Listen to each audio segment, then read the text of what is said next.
Hello guys! So, hello Libra! Welcome dito sa aking channel.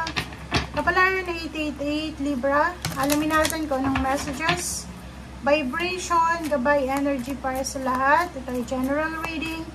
Tingnan natin Libra yung reading mo for the week January 6 to 12, 2025. Baka magkamali ako sa 5 and 4. Dito Libra, first card mo is ceremonies and celebrations. Wow! Congratulations sa iyo Kasi nakikita ko sa'yo dito Libra na hindi mo naman birthday, 'di ba? Hindi mo naman birthday, but may nakikita tayo ditong oras ng pagse-celebrate para sa like wedding anniversaries, birthdays ng family members, graduation, incoming graduation, or anniversaries, or kung ano man siya. Okay? Comment down below, Libra, if kung ano man siya. Or pwedeng unexpected celebration, pwedeng may promotion, salary increase, may homecoming ng kapamilya, may kaso kang pinaglalaban na pwedeng manalo ka, or kung ano man to na worth celebrating. Okay? Ano mang ceremonies na worth celebrating. Okay.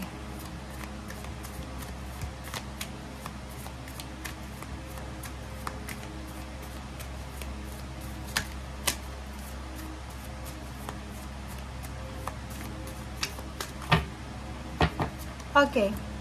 Trust. Wow! So, dito Libra, sinasabi sa'yo na simulan mo this week na magtiwala sa Panginoon. So, ibigay mo sa Panginoon ito.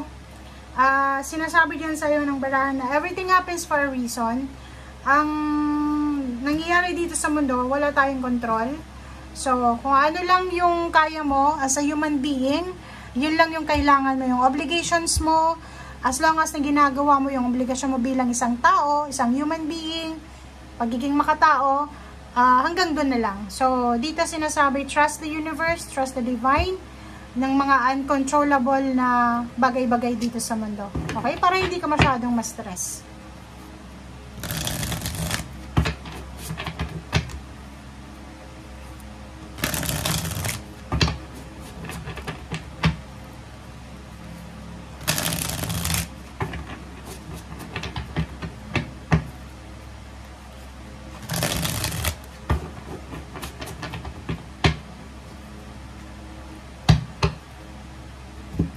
Okay, first card natin sa third deck is Six of Cups, Libra.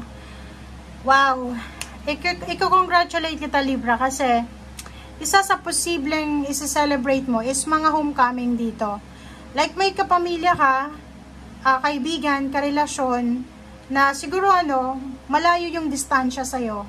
Like yung magkakasama kayo sa bahay, sa isang lugar, pero hindi masyadong intimate yung connection. So, dito sa Six of Cups, sinasabi na posibleng babalik yung dating sigla, yung dating init ng relationship, yung dating communication, yung dating pinagsamahan.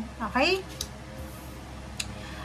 The Moon, makinig ka sa sinasabi ng iyong intuition, alisin mo yung galit, hinanakit, pag-aalala, or anything na negative.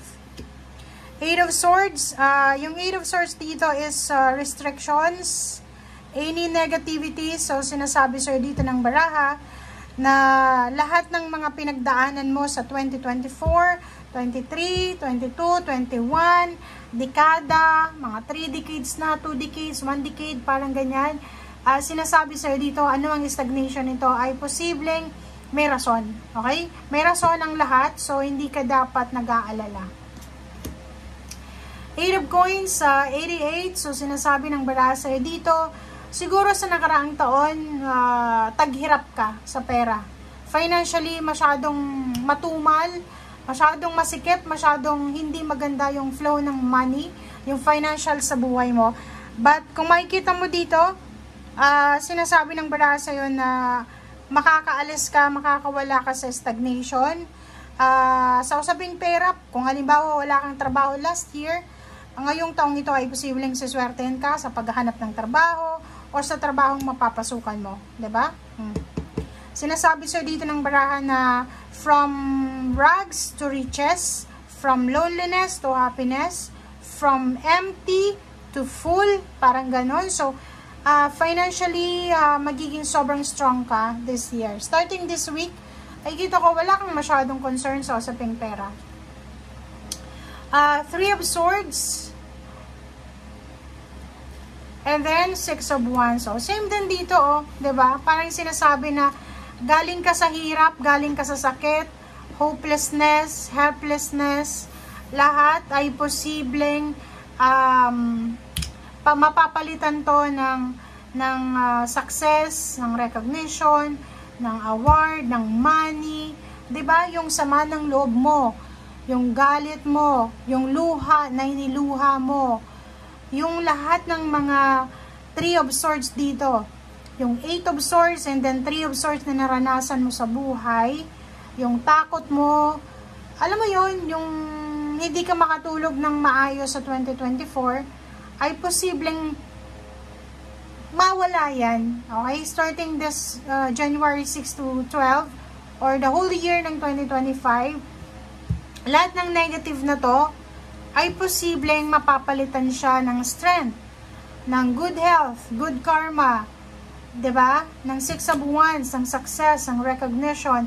So, ibig sabihin, anumang problems, anumang trials, tribulations, failure, mistakes, mga faults, defaults na nangyari sa 2024, 23, 22, 21, ay posibleng ma-overcome mo siya, and ang papalit dito ay success. Parang mapagtatagumpayan mo siya. Parang taas noo ka this year of 2025, starting January 6, biglang magbo-boost yung energy mo, biglang magiging sobrang positive yung mindset mo, na, di ba, sobrang blessing. It's a miracle. Yun yung nakikita natin.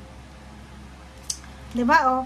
Kung makikita mo dito, marami kang pinagdaanan, emotionally, physically, health problems, emotional, ang posibleng ma-overcome mo siya. And nandito na yung 10 of Swords, ibig sabihin, is a closure na siya. So, yung mga mapapait na nangyari sa'yo sa nakaraan, especially last year, ang nakikita ko last year, hindi masyadong maganda, napakahirap ng pinagdaanan mo.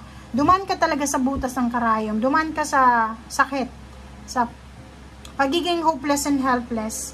But pagtapak mo sa January 6, talagang makaka-recover ka. It's a recovery, it's a good news, it's a worth celebrating. Trust God. Kasi ito yung talagang deserve mo na blessings na ibibigay niya. Diba? So maraming good news regarding money, regarding work, regarding cases, if may kaso kang involved, parang ganon, you will succeed and victorious ka. Okay? Thank you guys. Bye!